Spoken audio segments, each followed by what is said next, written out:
So this is the Amazon FBA video that I've been talking about. I got my husband to help me carry in my big pile of Amazon stuff into a space where I had more room. I took a shot earlier that I will clip on to show you like what all I've got. But basically, anytime I go out, if I see any sealed games, media, sometimes if I'm at the store and I happen by the clearance section, I'll scan. Hey, Luke. There's Luke over there. I will, check things out and see what I can pick up. And I am not very regular at sending in my Amazon shipments. I just kind of pile it up until I realize how big the pile is, and then I get ready to send it in. So that's where I am today. I think I'm going to try to handle this a little differently in the future because the piles always end up getting overwhelming. Also, one of the things that I really didn't like about Amazon FBA is that you'd have to create all these different shipments to send to all the different warehouses, and it was just frustrating to me at that point because I'd scan everything in and then I'd have to sort it all out and get all the labels, whatever. I just watched a video from Entrepreneur Girl, I'll link it in the bottom, about how choosing to send it all into one place can really save you money and time in the long run, even though they charge you a fee per item if you are choosing to send it into one place. But I'm going to try it that way because I think even for my peace of mind, it might end up being a better deal for me. And maybe I just add on that 30 cents to whatever price I was going to charge, for the item. Anyway. All right, so here are the books and the media, mostly that I've picked up that are still sealed. And then these are the games and puzzles that I've picked up. And then some toys over here that were on clearance. Like I said, normally I don't go out sourcing just for Amazon, but I'll pick it up when I see it out and about. That wrinkle remover doesn't belong there. Uh-oh, okay. I won that from the walking picker. I need to get that. So then I've got some other books here. Ignore the cat box. Some other books over here. And then, mess. These are some books that are, were my grandmother's that I need to go through that don't have, barcodes and things like that. And then there's some plush back there that I'm looking into sending in. I've already got these poly bags. But these ones also did not have a listing already created. And I've never created a listing, so I'm going to have to see about how to do that. In this section, I share how I am shipping to one warehouse. Keep in mind that there is a fee per item, and then if it weighs too much, it goes up after that. But I am choosing to try that out this time because for my peace of mind, it was just way easier. So here it is. All right, so to set my shipments all to go to one place, I'm going to come over here, and once again you can check this Entrepreneur Girl Tracy put out a whole video on doing this, but this is just a quick come down to settings, come all the way down to fulfillment by Amazon, and then right here inbound settings where it says inventory placement options. This is the default setting where it distributes to multiple different places. Click edit. And then here, inventory placement option, distribute. Okay, you want to click this one. If this is the way you want to go, there is a fee involved. So click on learn more. And this will talk to you about, the different fees. Basically, for a certain weight, I think it is, there's like 30 cents per item. So click on that one, update, and that should force all of my items to go into one setting, one place rather. So the first thing I am scanning in is this marking dots. This item, I won't choose to select it as new because the packaging is, kind of bent up and it's got, it's kind of pulling apart there, and then on the back it's torn a little bit where the sticker was. So I'll list this as used like new. So let me come over here. Let me scoot it over. Also, There are a couple different ways that you can enter in an item. So when I come here and scan it in, I've already scanned it, but I'm going to go back. This is my scanner that I use. And I don't know, there are a billion different scanners out there. Fine, it doesn't have to be fancy or expensive. So beep, scan it, and then it will pop up. I'll make sure I choose the correct item, which is this one right here that matches this. And there's two different ways to do this. Let me close my windows out. One of them is to click See All Product Details, and this way you can go in and check to make sure that it is exactly the right item. And then the other way is to come over here and click on Sell Yours. If you choose, like, let's say you already know this is right, yes, it's all correct, then you can come over here and enter in your condition notes if it's used, your price, you know, etc. If you want to check it out, like I do, I'll come over here, look at the item, look at the description, make sure that it's not, you know, a box of them, you know, a set of 3 or something that I'm creating a listing for and getting in trouble. If I decide that, yes, okay, this looks like the same thing, this is right, then down here it says, there's a button. Where did you go? Have one to sell on Amazon. And it pulls up a little bit different kind of window than this offer one. And I kind of like this one better because it doesn't, I don't know, there's a lot of information here that I don't really need to click on or enter in. This is me personally. Everybody has their own different way. So I'll come over here and then use this one because there's just less input for me. So used like new, still, I'm going to enter in still in box, some wear and bending to package,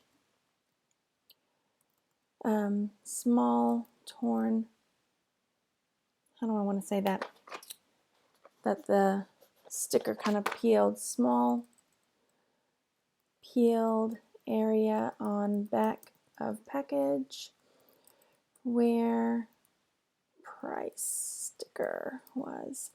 And perhaps this is, you know, a little bit unnecessary, but I would rather keep my 100% positive seller rating than, you know, not.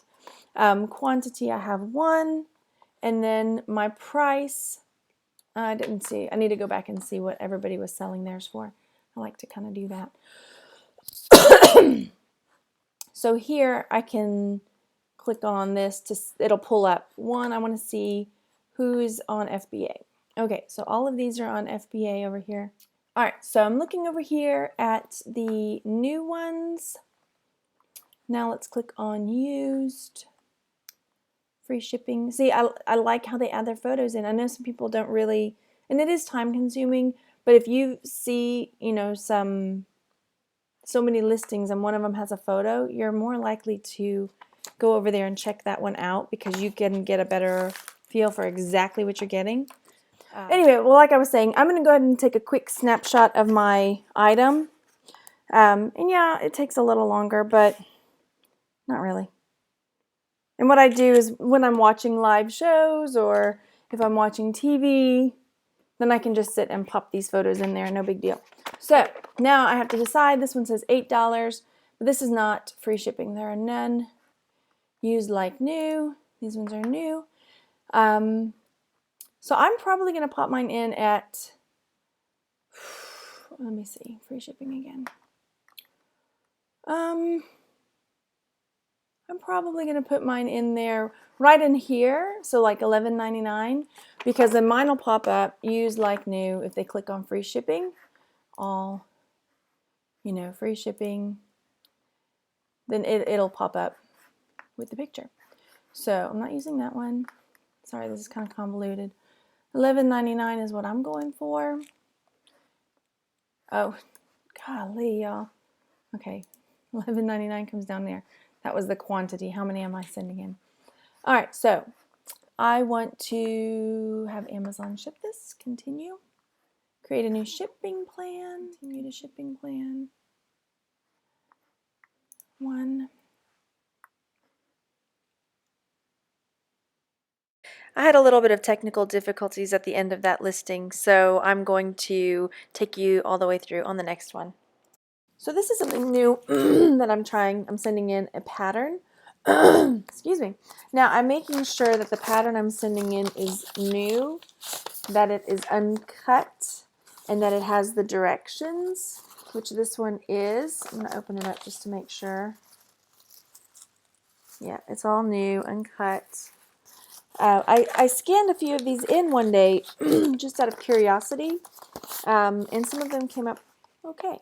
So this one I'm just gonna, it's got the tag on there still, I'm peeling it off. Trying to be careful, make sure it doesn't rip the image on the front. And now this is a Vogue pattern. Some patterns obviously are better than others and more desirable. And also because this is, you know, it opens, it's got its own little flap, I'm gonna have to poly bag it, put it in a little plastic bag to make to make sure that none of the pieces fall out. But let's just take a look. All right, scanning in. So there is that pattern. I'm going to click it just to make sure that it pops up correct. So yes, there is that. All sizes. Yep, all sizes included. Right now it's that price. That's pretty good. So this is another option out there if you find some patterns to check out what they're going for. So this is new. I have one. Oh, I forgot to go check again. I'm rusty. Let's see what people are selling them for. And then I'm going to click free shipping because I'm sending mine to FBA. So $14, $11.09, $11.09. And then I also like to look at the person's ratings, 99%, 93%. Amazon's at $11.09. Interesting. Okay. So I'm going to put mine in at $11.99 and then continue.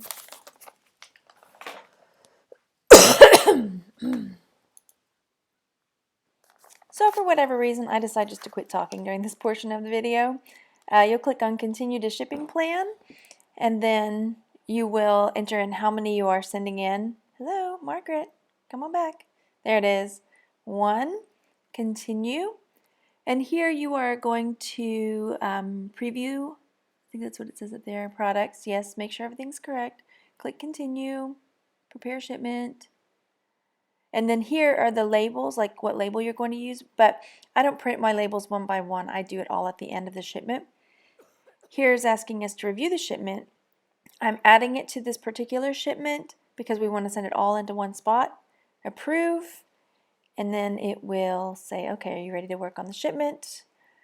Here you can work on shipment, but I don't. I just move on to the next item. All right, I think you kind of get the idea. I'm going to go ahead and just start scanning and scanning and scanning and moving things a little quicker. And then when I get to the next step, I will turn on the camera again and share. So I'm ready to scan in my next item. It's another tape. And I'm not going to go through every single item. It'll take forever. So again, I've got to scroll through and I don't see the exact one here. High bias. Let's take a look at it. Sometimes you pop it open and it's a different image, but no, that's, here it is, right? No, that's not it either.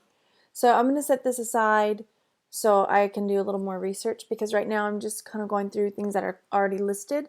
So this will go in a different pile of things I need to look into more. So here I've got another tape. There's that 50 cents on it because it looks like it's done in Sharpie. What I'll do is take my dry erase marker and I just color right on top of that.